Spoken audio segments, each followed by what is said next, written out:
सूर्य देव ने उपाय बताया कि हे गोकर्ण महाराज, यदि भागवत की कथा हो और आपका भाई धुंधकारी भागवत की कथा को श्रवण कर ले तो निश्चित उसका कल्याण होगा, इसमें कोई संदेह नहीं है। और कथा कौन करेगा? कहा आप ही शुद्ध भक्त हैं, आप जाकर भागवत पढ़िए, भागवत की कथा कीजिए, सब गांव वालों को आमंत्रित कीजिए और अवश्य ही धुंधकारी का कल्याण हो जाएगा।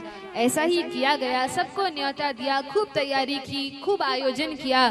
धुंधकारी आया और देखने लगा कहाँ बैठूं। तब उसने देखा कि एक बांस का डंडा है जिसमें 7 गठाने हैं। उस बांस के डंडे में जाकर धुंधकारी बैठ गया, क्योंकि शरीर तो था नहीं, हम आपके जैसे बैठकर सुन तो नहीं सकता था, तो बांस के डंडे में जाकर बैठ गया। जैसे ही पहले दिन की कथा होती है, पहली गांठ फूटती है और धुंधकारी दूसरी गांठ में जाता है। दूसरे दिन की कथा हुई, दूसरी गांठ फूटी, तीसरे दिन, चौथे दिन, 5वें दिन, और ऐसे जैसे ही 7 दिनों की कथा होती है, 7 दिनों की कथा के पश्चात वैकुंठ से विमान आता है और उस विमान में विष्णु दूतों के साथ धुंधकारी बैठकर विष्णु स्वरूप धारण करके, चतुर्भुज रूप धारण करके और भगवान के धाम जाने लगता है। बोलिए भक्तवत्सल भगवान की जय। धुंधकारी का कल्याण उस कथा से हो गया।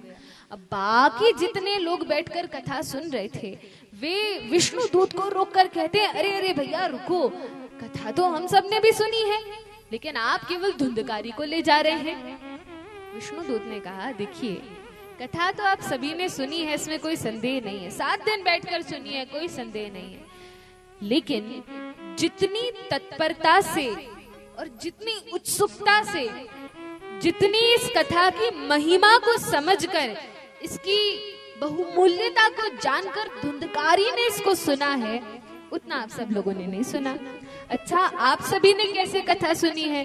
तो कहा आधे लोग तो कथा में सोते थे, आधे लोग जो जगह बच जाते थे, जगह रह जाते थे, उनमें से भी किसी का ध्यान होता था, अरे घर में क्या चल रहा होगा, बच्चे क्या कर रहे होंगे, पतिदेव ने खाना खा लिया होगा कि नहीं, अरे धोबी को कपड़े देना है, स्कूल से ये करना है, वो करना है, 10 जगह दिमाग बटा रहता था और उस कारण आप सभी लोगों का तो कल्याण नहीं हुआ।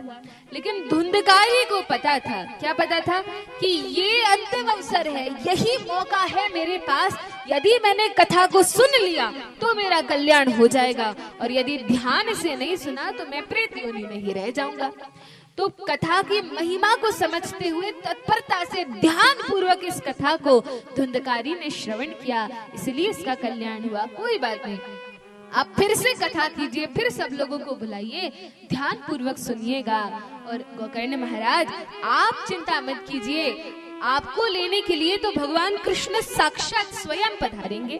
और ऐसा कहकर वे विष्णु दूत तो चले जाते हैं। दोबारा भागवत की कथा होती है और तब गोकर्ण महाराज पुनः कथा कहते हैं, सब गांव वाले बैठकर सुनते हैं और इस बार सबने ध्यान पूर्वक कथा सुनी, सबका कल्याण हुआ, सबके लिए एक विमान आए।